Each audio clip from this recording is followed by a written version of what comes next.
ఉన్న బంగారాన్ని విడిపించి ఆ రోజు ఆన్లైన్ రేటుకే మేము కొంటాం. Sharma gold company. నమస్తే, వెల్కమ్ టు సుమన్ టీవీ. నేను మీ యామ్ని. ప్రస్తుతం మనతో ఉన్నారు ప్రముఖ ఆధ్యాత్మికవేత్త, ప్రముఖ జ్యోతిష వాస్తు పండితులు సుభాష్ శర్మ గారు ఉన్నారు. గురుగారితో మాట్లాడి మనకున్న సందేహాలను అడిగి తెలుసుకుందాం. నమస్కారం గురుగారు. శ్రీమాత్రే నమః. గురుగారు, ఈ నెలలో మనకి చైత్ర శుద్ధ పౌర్ణమి రోజు హనుమాన్ జయంతి రాబోతుంది అంటున్నారు. అసలు ఆ రోజు ఏ విధంగా చేసుకుంటే మంచిది అంటారండి? తప్పకుండా తెలియజేస్తానమ్మా. ముందుగా ప్రేక్షకులందరికీ శ్రీమాత్రే నమః, శ్రీ గురుభ్యో నమః. నమో దేవ్యై మహాదేవ్యై శివాయై సతతం నమః. నమ ప్రకృత్యై భద్రాయై నిహితాం ప్రణతాస్మిత. 23వ తారీఖు రోజున చైత్ర పౌర్ణమి రాబోతుంది. ఆ రోజున ఆంజనేయ స్వామికి సంబంధించినటువంటి హనుమత్ విజయోత్సవంగా భావన చేసుకుంటాం. అంటే జయంతి అంటున్నారు. జయంతి అనేటటువంటిది వైశాఖ మాసంలో వస్తుంది. మనకు ఇప్పుడు వచ్చే చైత్ర మాసంలో వచ్చే హనుమాన్ విజయోత్సవము అని అంటారు. అంటే హనుమాన్ విజయోత్సవము అని ఎందుకన్నాము అంటే శ్రీరాముడు ఆంజనేయ స్వామికి ఒక బాధ్యతను అప్పచెప్తాడు. అంటే సీతాదేవి యొక్క అడుగుజాడలను తెలుసుకురమ్మని, సీతాదేవి ఎక్కడ ఉంటుందో తెలుసుకుని రమ్మని చెప్పేసి ఒక బాధ్యతను అప్పచెప్తాడు.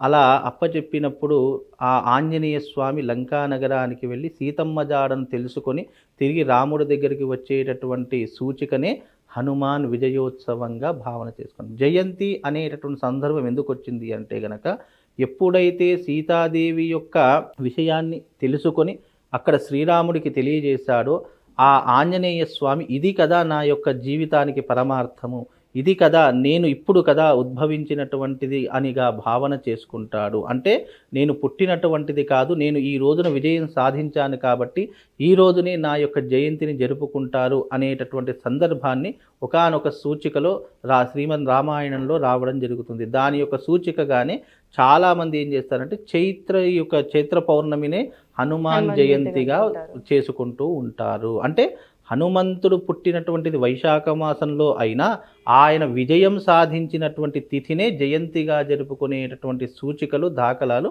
ఈ చైత్ర మాసంలో కనిపిస్తుంది. అందుకే శ్రీరామనవమి అయినటువంటి పౌర్ణమి అంటే శ్రీరామనవమి అయిన తర్వాత ఈ యొక్క పౌర్ణమి రోజు వచ్చేటటువంటిదే హనుమాన్ జయంతిగా చేసుకున్నాం. అంటే ఉగాదికి 9 రోజుల తర్వాత శ్రీరామనవమి తర్వాత వచ్చేటటువంటిది హనుమాన్ విజయోత్సవము. అంటే హనుమంతుడు విజయం సాధించాడు కాబట్టి దీని విజయోత్సవం అనేటటువంటి దానిగా పిలుచుకుంటాము. అదే రోజున స్వామివారికి జయంతిగా చాలామంది డోలోత్సవం చేస్తుంటారు. అంటే తొట్లెలో హనుమంతుని యొక్క రూపాన్ని వేసుకొని డోలోత్సవంగా తొట్లె వేయడం చేస్తూ ఉంటారు. అంటే ఆ సమయంలో జరిగేటటువంటి ప్రతి ఒక్కటి కూడా సనాతన ధర్మంలో ఎన్నో రకాలైనటువంటి విషయాలను, సూచికలను ఆలోచన చేసి మన పూర్వీకులు అందించినటువంటి అంశాలని ఈ రోజున మనము జయంతిగా జరుపుకుంటూ వస్తున్నాం. ఏది ఏమైనప్పటికీ కూడా ఒక దైవతా కార్యాన్ని జరిపించుకోవడం అనేటటువంటిది సనాతన ధర్మంలో ఒక సాంప్రదాయంగా పెట్టడం జరిగింది. అలా సాంప్రదాయంగా పెట్టేటటువంటి అంశాలలో మనం జయంతి అని పిలుచుకున్నా, విజయోత్సవం అని పిలుచుకున్నా, ఆ రోజున ఆంజనేయ స్వామికి ఆచరించవలసినటువంటి క్రతువులు ఏవైతే ఉన్నాయో అవి ఆచరణ చేసుకోవాలి. అలానే గురుగారు, కొంతమందికి జాతకంలో శని దోషాలు ఉంటాయి. అంటే ఆంజనేయ స్వామికి కొంచెం అలా చేసుకుంటే మంచిదని అంటారు. ఆ రోజు ఏ విధంగా చేయాలండి వాళ్ళకి సంబంధించి? నిజానికి జాతకమునందు శని దోషాలు ఉన్నాయి అని తెలుసుకున్నటువంటి వారు ఎవరైనా ఉంటే గనక, లేదంటే నాకు ఏం చేయాలో అర్థం కావటం లేదు, ఇప్పుడు ఉదాహరణకు కొన్ని రాసుల వారికి ఏలినాటి శని ప్రభావం, అర్ధాష్టమ శని ప్రభావం, శని దశ లేదా లగ్నస్థానంలో శని ఉండడము, లేదా శని దశ ప్రారంభం అవ్వడము, ఇవన్నీ కూడా ఆ వ్యక్తిని ఎన్నో రకాలైనటువంటి ఒడిదుడుకులకు ఎదురు చేస్తూ ఉంటాయి. అంటే ఒడిదుడుకులు ఎదుర్కొనేలా చేస్తూ ఉంటాయి. ఎన్నో రకాలైనటువంటి ఆటంకాలు, ఎన్నో రకాలైనటువంటి విఘ్నాలు, ఇలా ప్రతి పని యందు విఘ్నములు ఎదురు కావడము, డబ్బుని కోల్పోవడము, బంధుత్వాన్ని కోల్పోవడము, కోపానికి గురి కావడము, జైళ్లకు వెళ్ళడము, కోర్టు కేసులు రావడము, ఇవన్నీ కూడా శని వల్ల ఏర్పడేటటువంటి అవాంతరాలు. అలా వచ్చినప్పుడు ఏం చెయ్యాలి అంటే ఆంజనేయ స్వామిని పూజించాలి. ఆంజనేయ స్వామికి శనీశ్వరుడు భయపడతాడు అనేటటువంటి సూచికలు మనకి ఎంతోమంది చెప్తూ ఉంటారు. అది కథలలో కూడా చాలా మట్టుకుంటూ ఉన్నాయి. అంటే ఆంజనేయ స్వామిని పూజించినటువంటి వారికి, ఆంజనేయ స్వామి చరణాలను పట్టుకున్నటువంటి వారికి శని ఏమీ చెయ్యదు అని చెప్పేసి చాలామంది అంటూ ఉంటారు. కానీ నిజానికి మనిషి కర్మజీవి. కర్మజీవి మీన్స్ ఏంటి? నువ్వు చేసినటువంటి తప్పు ఒప్పులను క్షమించేటటువంటి వాడు ఆంజనేయ స్వామి.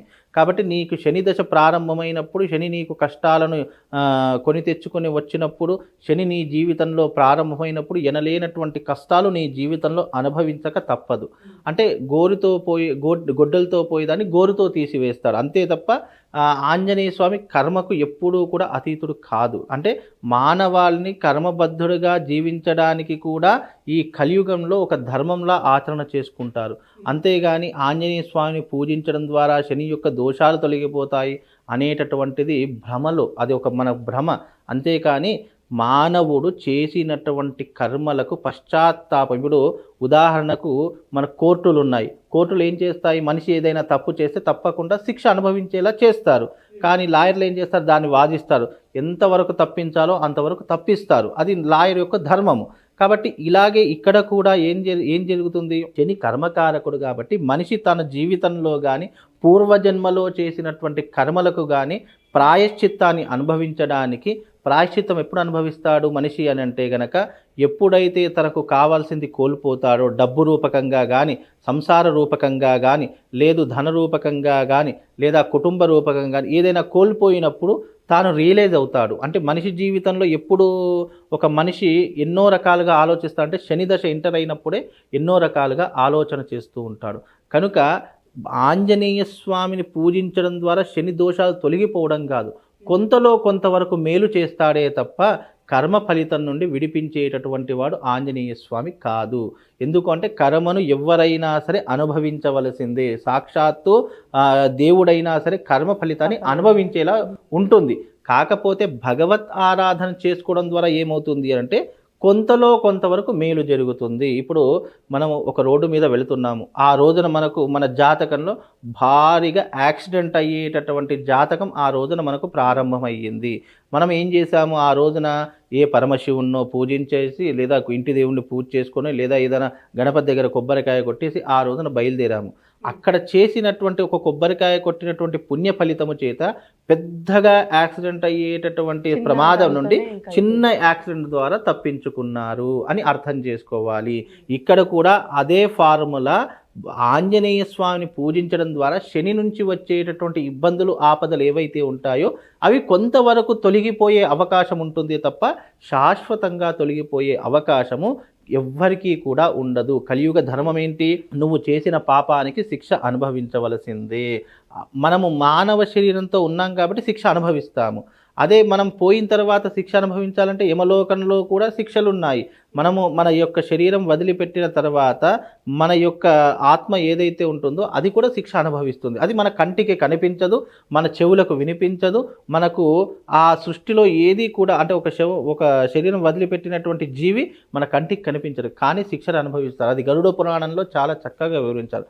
అలాగే ఈ హనుమాన్ విజయోత్సవం, హనుమాన్ జయంతి రోజు కూడా భగవంతుని ఆరాధన చేసుకోవడం వల్ల శని దోషాలు తొలగిపోతాయి, కానీ అది శాశ్వతమైనటువంటి పరిష్కారం కాదు అని అర్థం చేసుకోవాలి.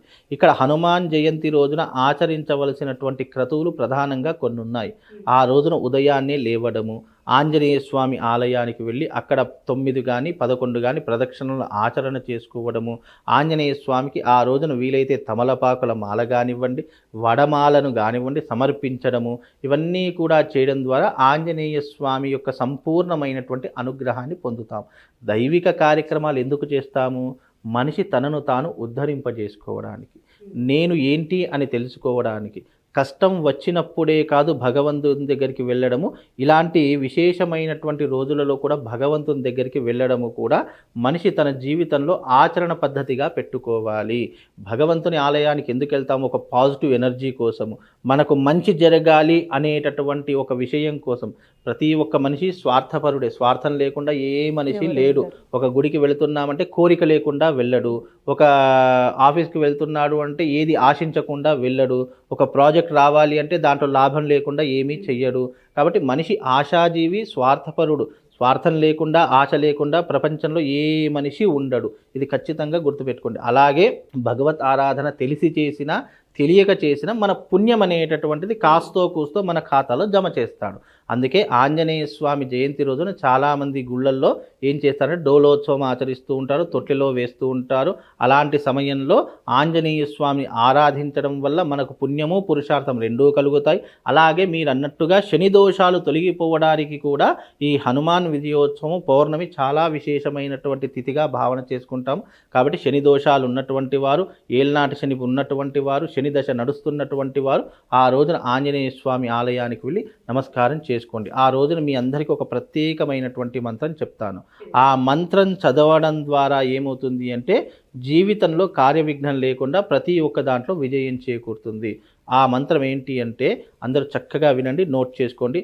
త్వమస్మిన్ కార్య నిర్యోగే ప్రమాణం హరిసప్తమ హనుమాన్ యత్నమాస్తాయ దుఃఖక్షయకరో భవ అనేటటువంటి మంత్రాన్ని చదవడం ద్వారా మనకున్నటువంటి దుఃఖములు, మనకున్నటువంటి పాపములు, మనకున్నటువంటి సమస్యలు అన్నీ కూడా దూరం అయిపోతాయి. సమస్య అంటే ఏంటి? దుఃఖముతో కూడుకున్నటువంటిది సమస్య. ఆ సమస్యలన్నీ కూడా పూర్తిగా తొలగిపోవాలి అంటే ఈ శ్లోకాన్ని పఠించండి. తప్పకుండా మీ యొక్క సకల కష్టములన్నీ దూరమైపోతాయి, సకల దుఃఖములన్నీ దూరమైపోతాయి. కనుక ఈ శ్లోకాన్ని ఆ రోజున 108 సార్లు పారాయణం చేసుకోండి. తప్పకుండా శుభ ఫలితాలు మీ జీవితంలో ప్రారంభమవుతాయమ్మా. గురుగారు, హనుమాన్ జయంతికి సంబంధించిన విశేషాలు మాకు చాలా చక్కగా తెలియజేశారండి. ధన్యవాదాలు. శ్రీమాత్రే నమః. సుమన్ టీవీలో మీ పర్సనల్ అండ్ బిజినెస్ ప్రమోషన్స్ కోసం కింది నెంబర్కి కాంటాక్ట్ చేయండి.